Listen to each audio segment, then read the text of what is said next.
embargo atau sanksi-sanksi yang diberikan kepada Rusia ini memang saat ini kan belum bisa menghentikan Rusia untuk berhenti dalam menyerang Ukraina ya. Rusia ini sudah mempersiapkan diri dengan baik.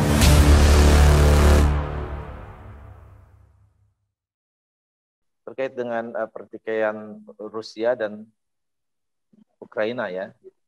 Ada video yang bisa tampilkan?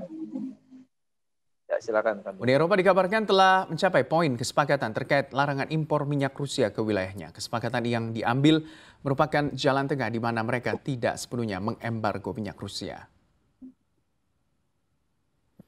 Dalam sebuah dokumen yang ditinjau oleh Reuters, tertulis bahwa Dewan Eropa setuju bahwa paket ke-6 sanksi terhadap Rusia akan mencakup minyak mentah serta produk minyak bumi dikirim dari Rusia ke negara-negara anggota dengan pengecualian sementara untuk minyak mentah yang dikirim melalui pipa. Sebelumnya pembicaraan tentang embargo minyak oleh Uni Eropa telah berlangsung selama sebulan tanpa kemajuan. Dengan para pemimpin sangat ingin mencapai kesepakatan untuk pertemuan puncak mereka agar tanggapan mereka terkait dengan Rusia tidak terlihat terpecah. Untuk memecahkan kebuntuan ini, Uni Eropa sendiri hanya akan melarang pengiriman dengan kapal tanker sehingga Hungaria, Slovakia, dan Ceko masih bisa terus menerima minyak Rusia mereka melalui pipa Zurbah. Rusia untuk beberapa waktu sampai dengan pasokan alternatif dapat diperoleh. Ya baik, ini karena terkait minyak itu tentunya selalu berimbas kepada krisis ekonomi ya, stabilitas ekonomi dunia begitu. Nah ini bagaimana melihat hal ini, Bang Matnur? Apakah ini ada indikasi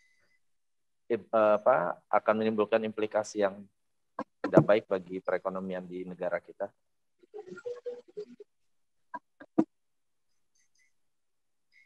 Iya, saya kira mengenai isu bahwa negara Uni Eropa sudah semakin tegas ya memberikan sanksi ekonomi kepada Rusia dengan cara melarang impor minyaknya masuk ke negara-negara Uni Eropa. Mungkin bisa disampaikan data-datanya ini, bro. Kalau ada nih, ada grafik-grafik yang saya kira cukup menarik untuk disampaikan. Misalkan adalah grafik yang menunjukkan seberapa banyak ya negara-negara OECD tergantung kepada minyaknya Rusia. Ya, bisa tunjukin nggak? Ada negara pertama adalah Lithuania yang hampir 80% minyaknya tergantung dari Rusia. Ada Finland, ada Slovakia ya, termasuk Poland ya, hampir Hungari ini hampir di atas lebih dari 40% minyaknya itu berasal dari Rusia. Bisa ditampilkan nggak, host? Ditampilkan misalkan di sini ya negara-negara OECD yang tergantung kepada impor minyak dari Rusia ya.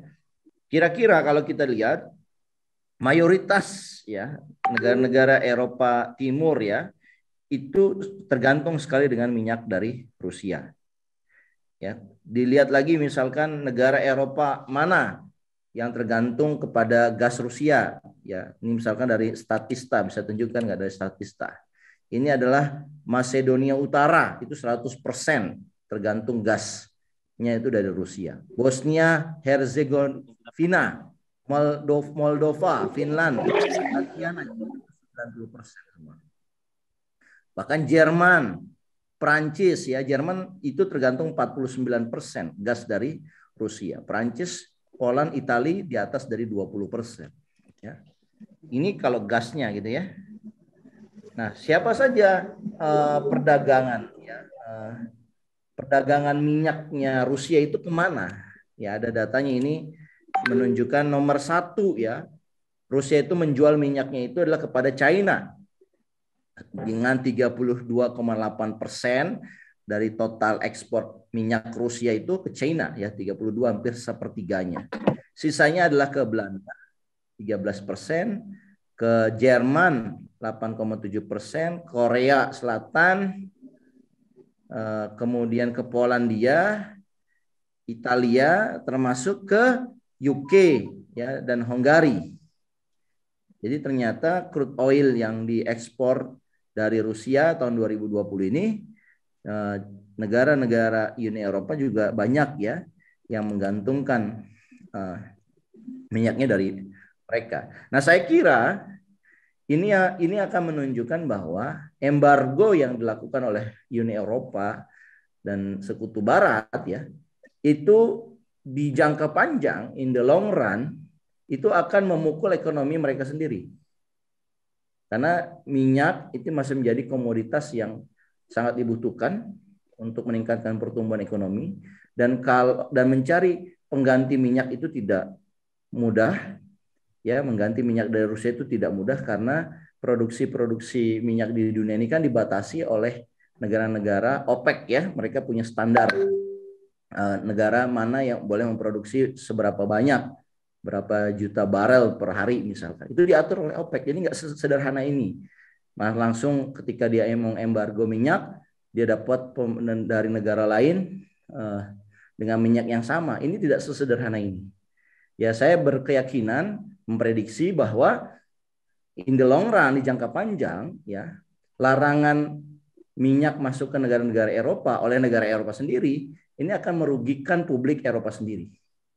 Oleh karena itu, saya kira dalam hal ini, in the long run ya, Rusia akan menang, karena Rusia memiliki satu komoditas yang sangat dibutuhkan oleh dunia, dan Rusia kelihatannya tidak, tidak berencana ingin mengurangi produksinya. Bahkan Rusia ini ingin menjadi yang terdepan dalam menghasilkan minyak dan gas bumi.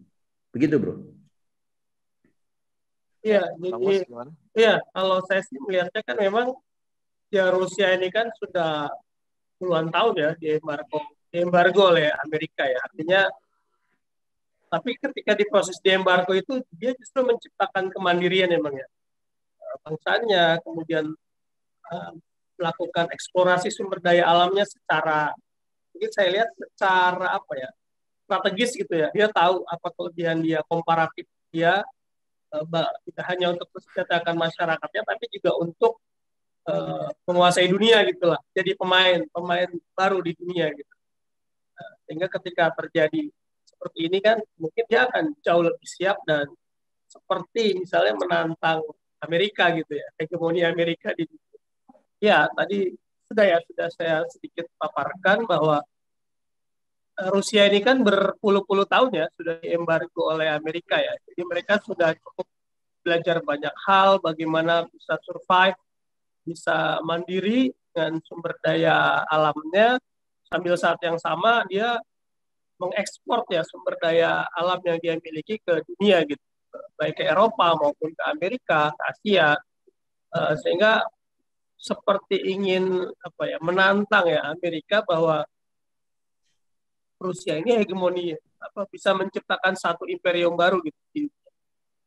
Saya kira cukup ya penjelasan dari Mustafa tadi, cukup komprehensif. Yang saya kira pertanyaannya lagi apakah kemudian seluruh embargo baik itu keuangan ataupun komoditas untuk mengurangi, untuk melemahkan Rusia ini akan berhasil ya. Saya kira kalau melihat dari polanya seperti ini ya mungkin akan kelihatan dampaknya di jangka pendek. Tetapi di jangka panjang saya melihat Rusia ini adalah negara yang cukup kuat untuk bertahan ya. Embargo atau sanksi-sanksi yang diberikan kepada Rusia ini memang saat ini kan belum bisa menghentikan Rusia untuk berhenti dalam menyerang Ukraina ya.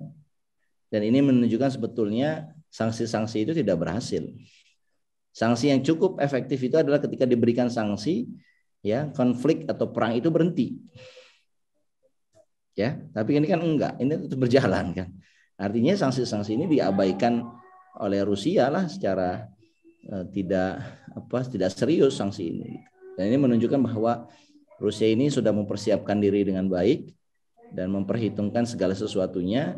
Dan saya kira seluruh sanksi saat ini itu belum berjalan efektif untuk menghentikan perang. Begitu, Bro. Ya, baik. Saya kira sudah cukup clear ya bahwa apa yang dilakukan Uni Eropa untuk mengembargo, menghentikan impor dan segala dan hal yang lainnya dari Rusia itu akan merugikan Uni Eropa itu sendiri ya. Mungkin secara pemerintahan itu seolah-olah tegar, tapi yang terjadi yang kita tahu seperti di Amerika itu masyarakat berteriak-teriak karena minyak harganya tinggi, kan. Kemudian di Eropa juga seperti itu. Ya kita berharap justru ini akan menyadarkan semuanya bahwa tidak perlu melakukan pertikaian ini ya. Oke, baik, mungkin saya kira untuk topik ini juga sudah clear ya Bang ya. Ya. Oke, baik, untuk JSA kali ini dicukupkan sekian. Jangan lupa pemirsa untuk like, share, komen, dan subscribe channel ini untuk mendapatkan informasi berikutnya. Silakan Bang Mus. Baik, terima kasih Bro Eko, terima kasih Bang Matur atas kesempatannya. JSA-nya sangat luar biasa.